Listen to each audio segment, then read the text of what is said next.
na bumalik si Macario. Sa isang kondisyon.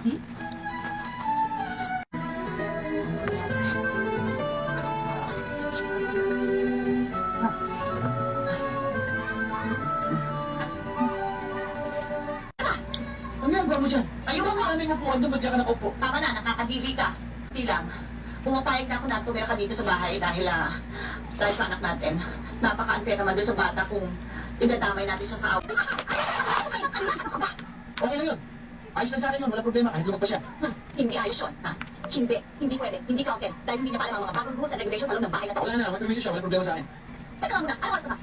Ay nako, baka maliit pa tayong dalawa sa lakad natin. All the time. In fact, right now, kailangan ko na isang insurance agent.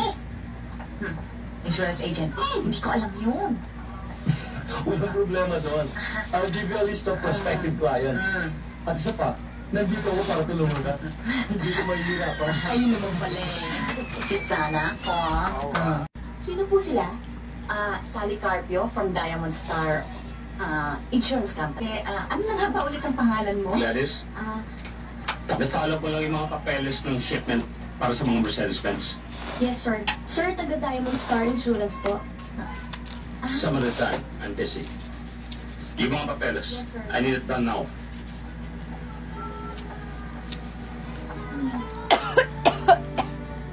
Kasi, hirap na ako. Hindi naman yung buhok ko. Ang hirap mag... Sally, I want you to succeed. I know you can do it. I can do Kaya mo it. yan. Mo, lilitaw na maganda pa rin ang aking creation kahit na malit ka. Nakakadalawa na itong bading na to sa akin. Basta, siguraduhin mo lang gusto kong kaigitan ako ng lahat ng mga kasamahan ko sa opisina.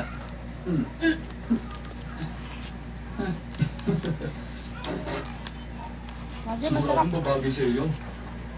Diba?